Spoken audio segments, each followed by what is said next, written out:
കട്ടപ്പന നരിയമ്പാറ ശബരിഗിരി ശ്രീ അയ്യപ്പ മഹാവിഷ്ണു ദേവി ക്ഷേത്രത്തിലെ തിരുവുത്സവം 9 മുതൽ 11 വരെ നടക്കും. ക്ഷേത്രം തന്ത്രി ബ്രഹ്മശ്രീ അഴകത്ത് പരമേശ്വരൻ നമ്പൂതിരിപ്പാട്, ക്ഷേത്രം മേൽശാന്തി വിഷ്ണുജി എന്നിവർ മുഖ്യ കാർമ്മികത്വം വഹിക്കും.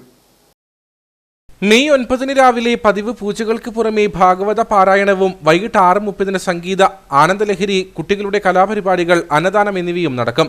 10 രാവിലെ പതിവ് പൂജകളും ഭാഗവത പാരായണവും, വൈകിട്ട് 6:45 ദേവിക്ക് പൂമൂടൽ, 7 തിരുവാതിര, കൈകൊട്ടിക്കളി, മെഗാ തിരുവാതിര, 8 ഗാനമേള, പ്രസാദമൂട്ട എന്നിവയും നടക്കുമെന്നും ഭാരവാഹികൾ പറഞ്ഞു.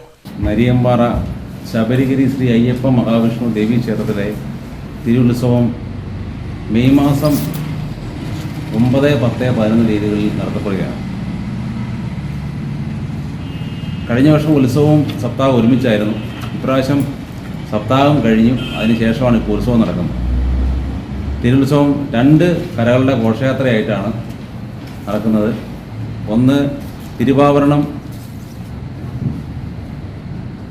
പരമ്പരാഗത വഴികളിലൂടെ തിരുവാഭരണം എത്തി കിഴക്കും ഭാഗത്തു നിന്നൊരു ഘോഷയാത്ര തുടങ്ങി നരിയമ്പാറ സ്കൂൾ കാല അലങ്കാര ഗോപുരത്തിൻ്റെ അടുത്തെത്തി എത്തുമ്പോൾ നമ്മുടെ വെങ്ങാലൂർക്കട ഗുരുദേവ ക്ഷേത്രത്തിൽ നിന്നും ഒരു ഘോഷയാത്ര ആരംഭിച്ച് നരിയമ്പാറ സ്കൂൾ കാവല എത്തി അവിടെ നിന്ന് മഹാഘോഷയാത്ര കൂടിയാണ് നരിയമ്പാറ എത്തിച്ചത്. ഈ തിരുവുത്സവത്തോടനുബന്ധിച്ച് ഗാനമേള, അതേപോലെ തന്നെ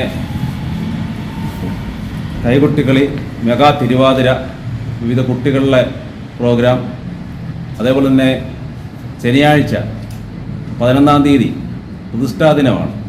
കലശത്തോടു കൂടിയാണ് സമാപിക്കുന്നത്. 11 അഷ്ടദ്രവ്യ മഹാഗണപതി ഹോമം, ഭാഗവത പാരായണം, കലശപൂജകൾ, കളഭാഭിഷേകം, 1 പ്രസാദമൂട്ട, വൈകിട്ട് 5:30 ജീവിത എഴുന്നള്ളിപ്പ്, തിരുവാഭരണം എഴുന്നള്ളിപ്പ്, 7:30 2 കരകളിൽ നിന്നുമുള്ള ഘോഷയാത്ര ശബരിഗിരി ഉപക്ഷേത്രാങ്കണത്തിൽ സംഗമിച്ച് എഴുന്നള്ളിപ്പ് ക്ഷേത്രത്തിൽ എത്തിയതിനു ശേഷം മഹാദീപാരാധന, തുടർന്ന് പ്രസാദമൂട്ട് എന്നിവ നടക്കും. ചെയർമാൻ ജെ ജയകുമാർ, ക്ഷേത്രം സെക്രട്ടറി മധുക്കുട്ടൻ നായർ, കൺവീനർമാരായ KR അനിൽകുമാർ, ഉണ്ണികൃഷ്ണൻ, പത്മകുമാർ എന്നിവർ വാർത്താസമ്മേളനത്തിൽ പങ്കെടുത്തു.